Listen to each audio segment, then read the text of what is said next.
अमित शुक्ला जी बरेली से। राधे राधे महाराज जी। राधा वल्लभ शेहरवंश महाराज जी, कोटि से प्रणाम।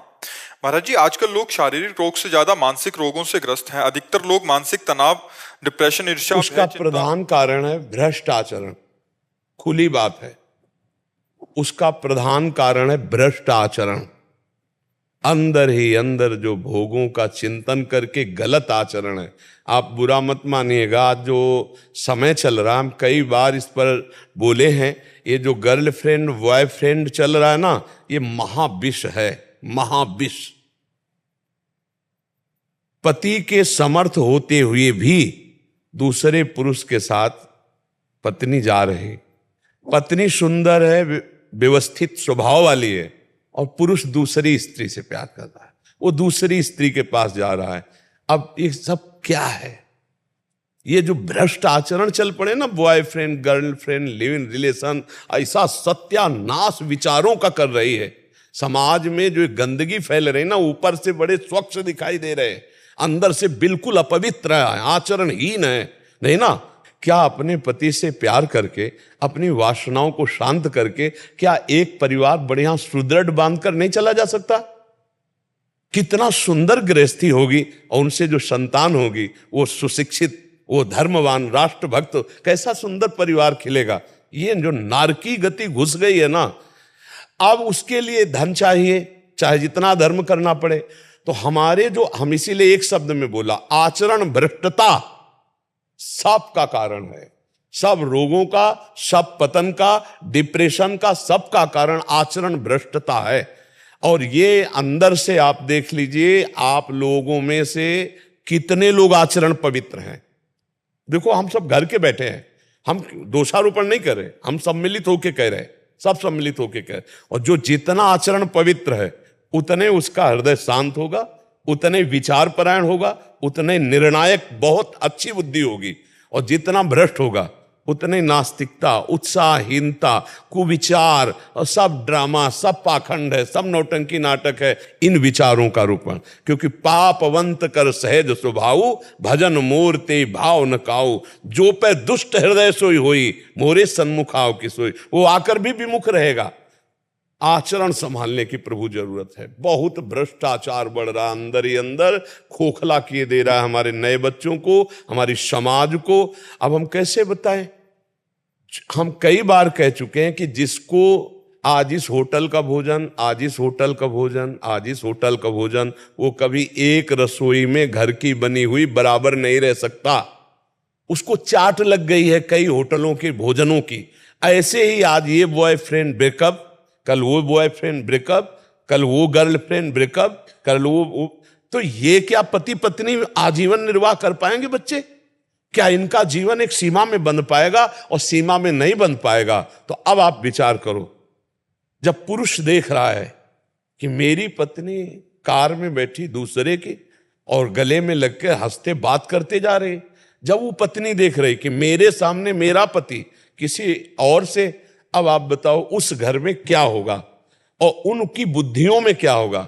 बहुत रोष आएगा, तो हिंसा में वृत्तियां उतर जाएंगी, जेलों में जाओ, नरकों को भोगो, यही गतियां हैं। इसीलिए एक शब्द में उत्तर दे रहे, हमारी जो आज मानसिक स्तर गिर रहा है, उसका कारण है भ्रष्ट आचरण। अब उसे मानो या ना मानो, भ्रष्ट आचरण में नशा आ जाता है, भ्रष्ट आचरण में अधर्म के द्वारा धन लेना आ जाता है, भ्रष्ट आचरण में पराये पत्नी के साथ या पराये पुरुष के साथ जो सहवास करना आ जाता है, भ्रष्ट आचरण है। अगर भ्रष्ट आचरण सुधार लिए जाएं तो अभी आनंद आ जाएगा। देखो, जब पाप का हमें दंड भोगना होता है तो हमारी बुद्धि को निगेटिव किया जाता है। बुरी दशा आने के पहले बुद्धि बदली जाती है। जेका विधना दारुण दुख दीन, वही कै मति पहले हरिलील।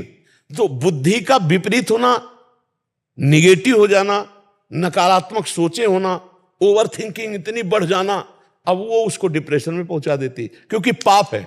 अच्छा, पाप नहीं है और भजन हो रहा है, नाम जप है, सत्संग है, आप काट सकते हो, जो आपके व्यर्थ का चिंतन है, ओवर थिंकिंग, आप उसको काट सकते हो, निगेटिव को आप पॉजिटिव में बदल सकते हो, हर बात को संभाल सकते हो। आप भजन करने वाले, सही आचरण वाले हैं तो आप पूरे परिवार को संभाल सकते हो। और नहीं तो फिर क्रोध आ जाता है, हिंसा आ जाता है, और नाना प्रकार, वो उसको जहर दे दिया, उसको मार दिया, वो उसको ऐसा कर दिया। ये सब का सब जितना कुछ हो रहा है, ये भ्रष्ट आचरण।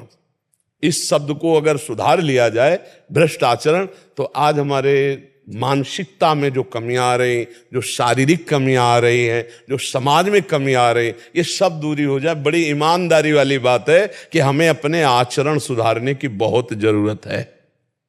अब वो कह रहा है तुम ऐसा क्यों कर रहे हो, तो बोले मैं बालिक हूं, मैं तुम्हें पसंद नहीं करती, मैं तुम्हें तलाक देती हूं, चाहे जब ले ले, तू मुझे नहीं रोक सकता। पति से, ये क्या सभ्यता है, ये क्या पवित्रता है, ये क्या है?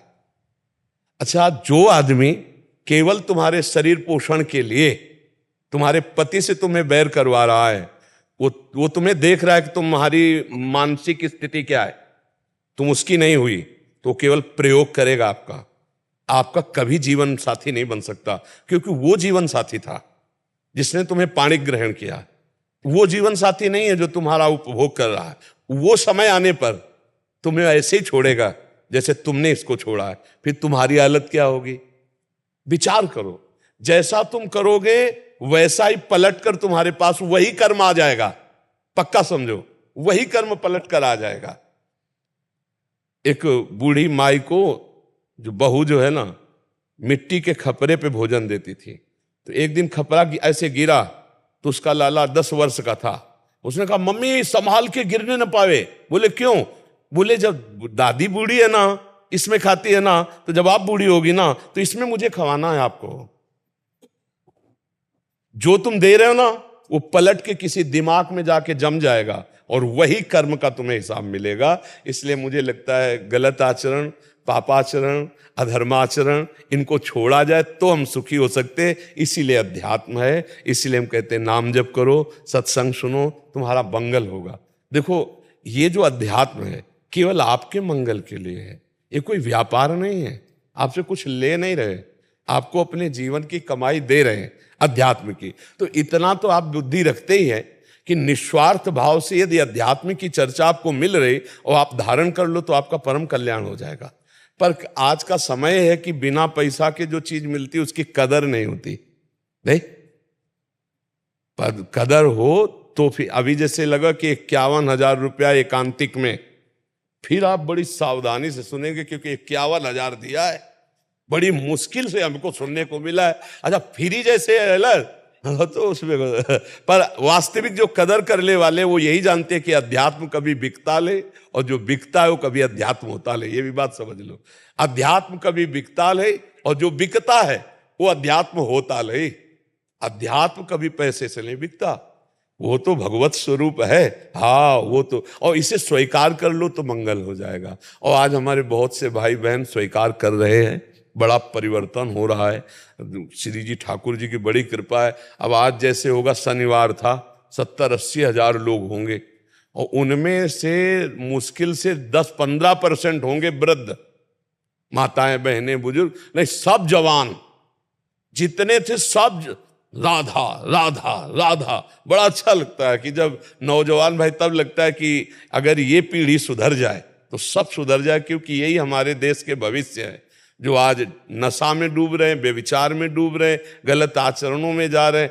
क्या होता है कि जैसे हम अधर्माचरण करते हैं ना तो हमारी क्षमता कम हो जाती है। जैसे नशा करने लगे, ड्रग्स आदि, तो क्षमता कम हो गई। अधिक बेविचार करने लगे तो क्षमता कम हो गई। अधिक पापाचरण करने लगे तो विचार की क्षमता कम हो गई। अब अगर उनको छेड़ दिया आप तो वो हर कोशिश यही करेंगे कि आपका नाश हो जाए, क्योंकि उनकी बुद्धि सहनशील नहीं है, क्षमता खो चुकी है। अब वो क्षमता जब खो तो बावरे हो जाते हैं। कैसे कर? जहां हमारी गलत आचरण होने लगते तो हमारी बौद्धिक शक्ति कम हो जाती, क्षमता कम हो जाती। तो अपने पूज्य जनों को सोचो, तो ये क्षमता सोचने की सब खत्म हो जाती है। तो अगर हमारी 9 पीढ़ी नौजवान धर्म से तो एक हम भगवान की बड़ी कृपा मानते हैं। जैसे एकांतिक में आप कहते हैं हमने व्यसन छोड़ दिया, हम गंदे आचरण छोड़ दिए, हम आपको धन्यवाद देने आए, तो हम हाथ जोड़ते हैं कि आपको धन्यवाद। क्योंकि आपने हमारी बात मानी, अपना जीवन परिवर्तन करके सतमार्ग में चले। सुखी रहो, आनंदित रहो, हमें धन्यवाद देने की जरूरत नहीं, हम उसी में धन्य हैं कि आप सही चलने लगे। हम खुद धन्य हो जाएंगे, हमारा जीवन धन्य हो जाएगा, हमारा बोलना धन्य हो जाएगा। संतों का जीवन किसमें धन्य है? आपका मंगल हो जाए, आप सुखी हो जाओ, आप अच्छे आचरण वाले बन जाओ।